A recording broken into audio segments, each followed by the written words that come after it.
Страшна думка про вибух на Запорізькій атомній електростанції застигла над сходом України. Думка, що на початку здавалася такою ж абсурдною, як сама війна, усе впевненіше входить у медіапростір.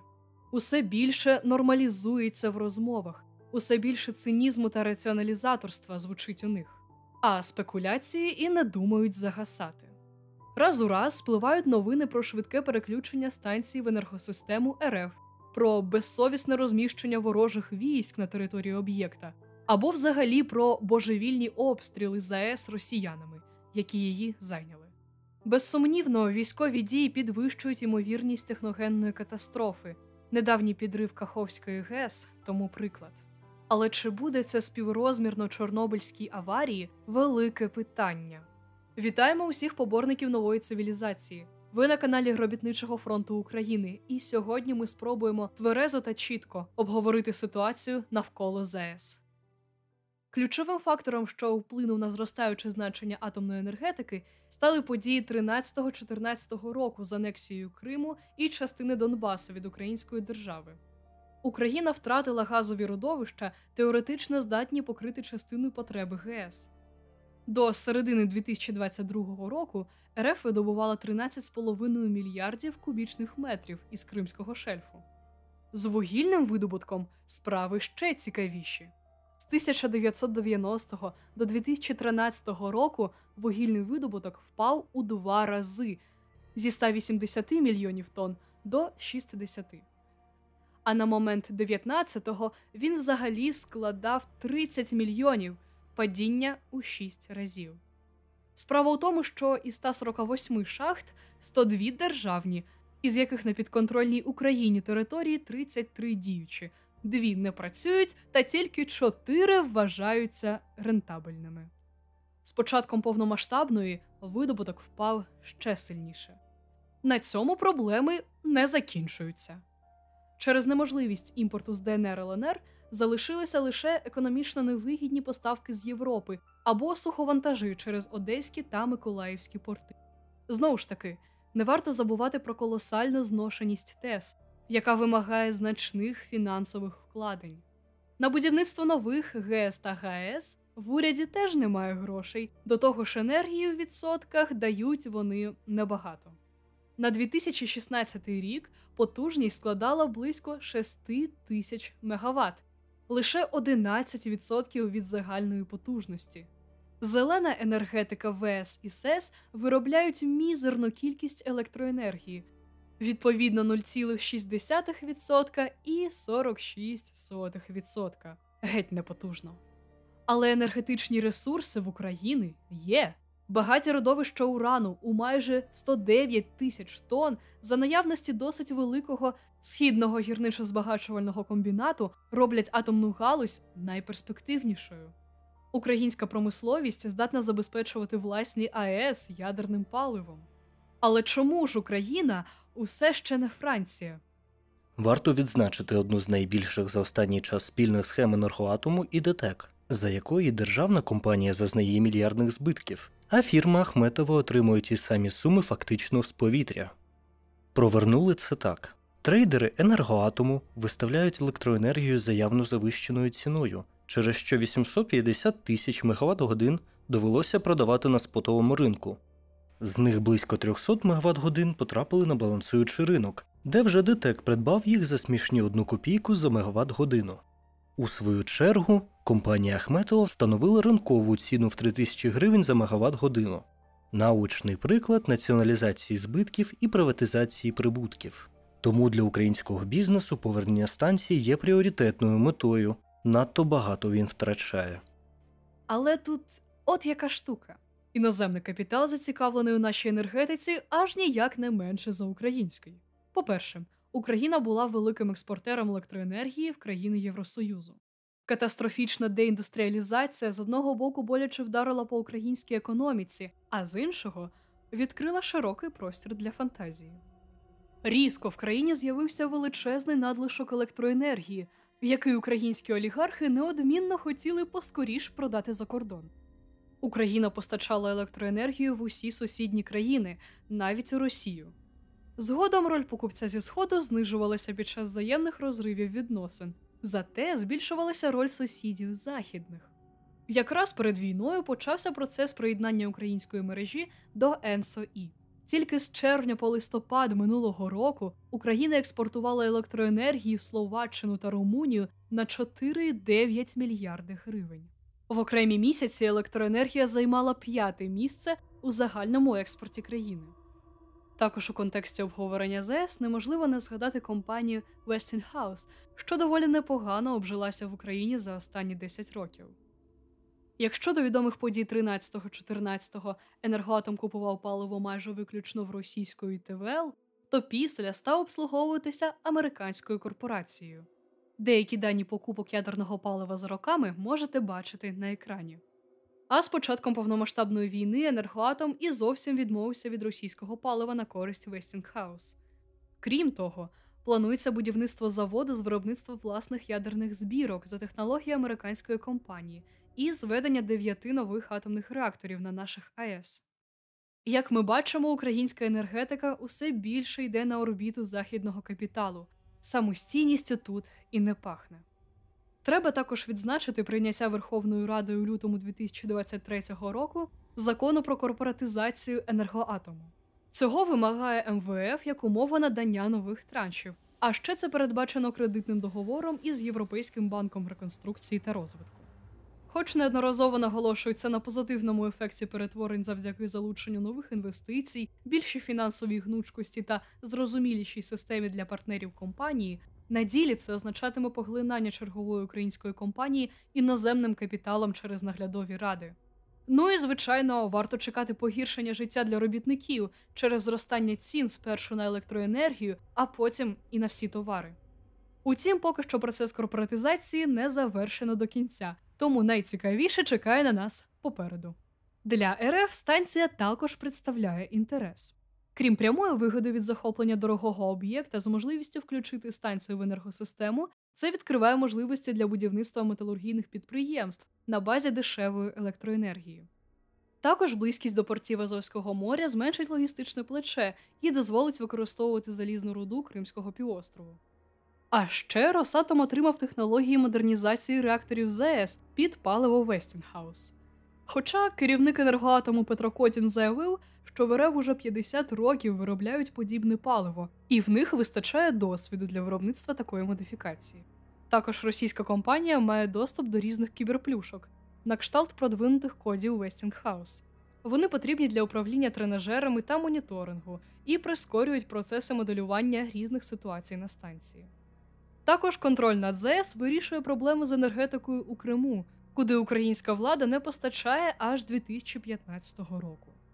Варто згадати також і про масові звільнення працівників станції, які відмовилися підписувати контракти з експлуатаційною організацією Запорізької АЕС. До зайняття міста військами РФ звідти встигла виїхати приблизно половина співробітників. У результаті з 11 тисяч атомників в Енергодарі залишилося близько 6 тисяч, з яких приблизно 400 відмовилися від співпраці, внаслідок чого втратили роботу. Решта змушена працювати по 16 годин замість 6, до того ж є інформація про скорочення зарплат на 45%. Пояснюється це тим, що станція наразі не виробляє електроенергію, тож виплата в повному обсязі недоцільна. До того ж на станцію прибувають працівники Росатома для підключення до енергомережі РФ і відновлення роботи реакторів у штатному режимі.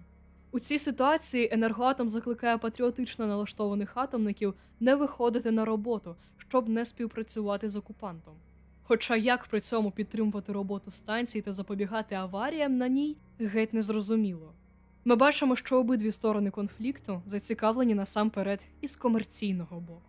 З 3 на 4 березня 2022 року Збройні сили Російської Федерації увійшли в Енергодар і після швидкоплинного бою зайняли територію ЗАЕС.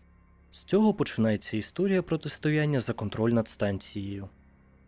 Наслідки можливого пошкодження або зовсім руйнування станції вельми сумні. Насамперед забруднення зазнає територія станції. Далі, залежно від тяжкості пошкоджень реактора, можливі викиди в довколишні водойми, забруднення ґрунтів або викиди в атмосферу під час пожежі. Наприклад, площа радіаційного зараження після Чорнобильської аварії, крім 10 і 30-кілометрових зон відчудження, загалом охоплювала 155 тисяч квадратних кілометрів. Забруднення радіонуклідами фіксували в багатьох європейських країнах. Для населення головною загрозою стане променева хвороба, що характеризується пошкодженням тканин і клітин організму, розладом центральної нервової системи. Вона може спровокувати й інші важкі захворювання, у тому числі рак. Щоправда, такі масштабні проблеми Чорнобильської катастрофи стали можливими через низку малоймовірних чинників. Одну з ключових ролей тут зіграли особливості конструкції реакторів типу РБМК. У них міститься велика кількість графіту, призначеного для уповільнення нейтронів. Під час пожежі збільшення потужності призводило до підвищення температури, що зі свого боку могло спровокувати неконтрольоване ділення ядерних частинок. Також був відсутній захист від вибухів на цих реакторах, внаслідок чого радіонукліди вільно потрапили в атмосферу. На ЗАЕС встановлено ВВР, які працюють за дещо іншим принципом. Конструкція має два контури. В першому знаходиться реактор, де відбувається процес поділу ядер.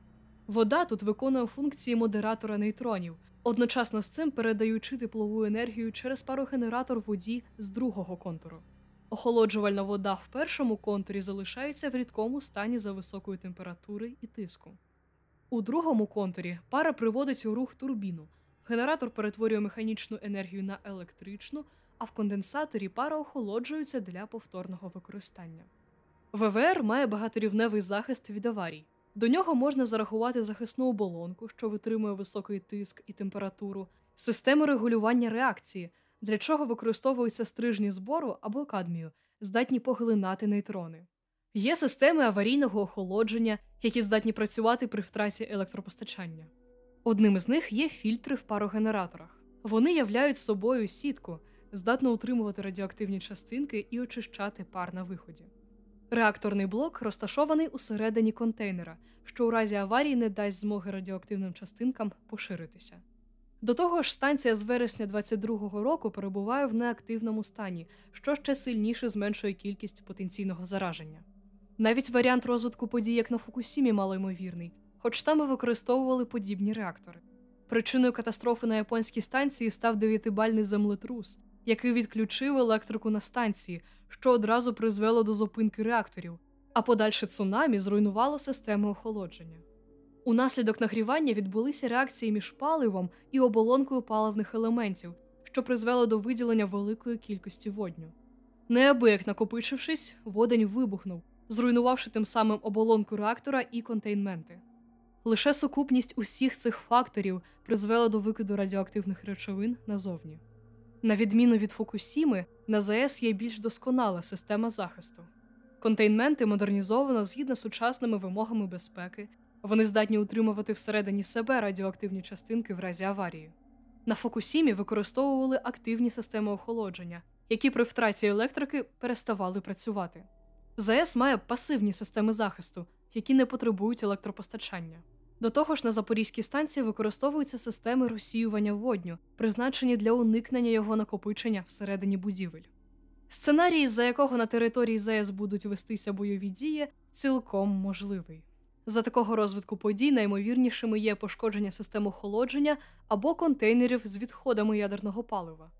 За варіанту відсутності теплообміну може розплавитися оболонка реактора, але при цьому забруднення буде локальним, буквально на території станції. Навіть потрапляння радіоактивних речовин у води Дніпра вкрай малоймовірне, адже тепер русло знаходиться на відстані від ЗАЕС. Хіба що підрив складів може спровокувати викид радіоактивних речовин, хоча, з огляду на те, що паливо відпрацьоване, найбільш згубні нукліди виділятися не будуть. А цілеспрямоване руйнування реактора просто невигідне для будь-якої зі сторін. Особливо лицемірними від нашої влади виглядають завивання про ядерний терор на фоні спроби штурму станції за допомогою десанту на 20 катерах, чисельністю близько 600 людей, озброєних великокаліберними кулеметами, гранатометами та протитанковими засобами. Розрахунок був на те, що противник не використає артилерію, хоча вийшло якраз навпаки. Війська РФ підігнали танки та іншу техніку на території станції, зав'язався бій і зрештою захід не увінчався успіхом. Десант відступив, станція залишилася окупованою. Це до слова про те, на що готова наша влада заради вигоди. Зійтися в бою з рашизмом, віковічним злом в ім'я демократії та свободи? Будь ласка, хоч на території атомної станції. А якщо серйозно, то ми вкотре бачимо готовність влади ризикнути чим завгодно заради прибутку. Безпосередньої небезпеки для цілісності ЗАЕС наразі немає, хоча за особливого бажання правлячий клас цілком може влаштувати ядерну катастрофу. Але винуватець тут буде вже надто очевидний. Вигоди від володіння станцією тут відіграють ключову роль. Чого точно не забрати у нашої держави, так це вміння здіймати галас. У ЗМІ раз у раз лунають лякаючі новини про чергові провокації з боку ворога. МЗС заявляє про безпрецедентну небезпеку, що нависла над світом у зв'язку із окупацією та обстрілами ЗАЕС, прирівнюючи попадання в реактор до застосування ядерної бомби. Рішуче засудивши такі дії РФ, Міністерство закликає світову спільноту вжити заходів для звільнення станції та передання її під контроль української сторони заради прибутків безпеки усього світу. Лідер нації не залишився осторонь. На різних інтерв'ю і зустрічах він описує жахи окупації ЗАЕС, 100% небезпеку і ввезення таємно від персоналу станції чогось. І це може бути що завгодно, навіть вибухівки та міни. Також під час зустрічі з гендиректором МАГАТЕ Рафаелем Гроссі президент наголошував на неможливості забезпечення безпеки станції без виведення російських військ звідти. Пізніше президент заявив уже про підготовку теракту на об'єкті. Нещодавне руйнування Каховської ГЕС стало приводом для чергового нагнітання ситуації навколо Запорізької станції. Президент Енергоатому Петро Коцін заявляє про божевільний характер ворожих дій, їхню непередбачуваність та наявність великої загрози для ЗАЕС. Хоча пізніше він повідомить про відсутність безпосередньої небезпеки для станції, адже ставок не пов'язаний безпосередньо з водосховищем. До того ж, охолоджувальну водойму можна наповнити за рахунок свердловин. Самі по собі ці заяви впливають лише на особливо вразливих громадян. Хто ж може вплинути на ситуацію для запобігання ядерної катастрофи? МАГАТЕ виступає тут лише як технічний спостерігач від ООН.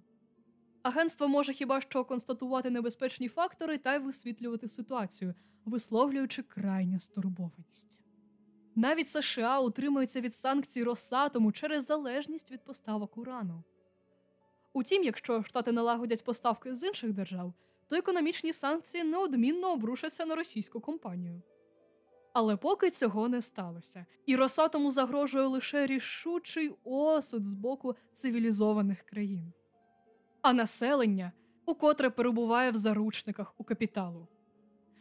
Для нас очевидно, що вберегти себе від техногенних чи інших катастроф запоточного устрою суспільства не є можливим. Капітал рухається за своїми, від нас незалежними законами. Історія сотні разів довела влучне висловлювання Томаса Джозефа Данінга про те, що нема такого злочину, на який не піде капітал заради прибутку в 300%. І зараз ми бачимо це на власні очі. Заради переділу ринку країни, що воюють, готові на будь-які провокації аж до ядерних аварій. Ба більше, у світлі можливих боїв за Енергодар сторони стелять соломку і заздалегідь звинувачують одна одну в бажанні підірвати станцію. Проте, що б не сталося, ми завжди повинні пам'ятати, що вина лежить не тільки на якихось конкретних людях, а на соціально-економічній системі. Протистояння корпорацій сьогодні ставить нас на межу ядерної катастрофи військового і техногенного характеру. То що ж нам робити? Не зміна облич при владі, ні страта конкретних олігархів не зможе побороти одне – капіталізм, поява і розвиток якого дала змогу стрімко розвивати науку, техніку, мистецтво, дала людям буржуазні свободи. Однак на сьогоднішній день такий устрій суспільства є глибоко реакційним. Він уже не здатен відповідати викликам свого часу, а навпаки, він є лише першоджерелом людського горя. З вами був Робітничий фронт України. Підписуйтесь на наші медіа, читайте матеріали на сайті, приєднуйтеся до гуртків. Будемо разом будувати нову цивілізацію. Миру вам, товариші!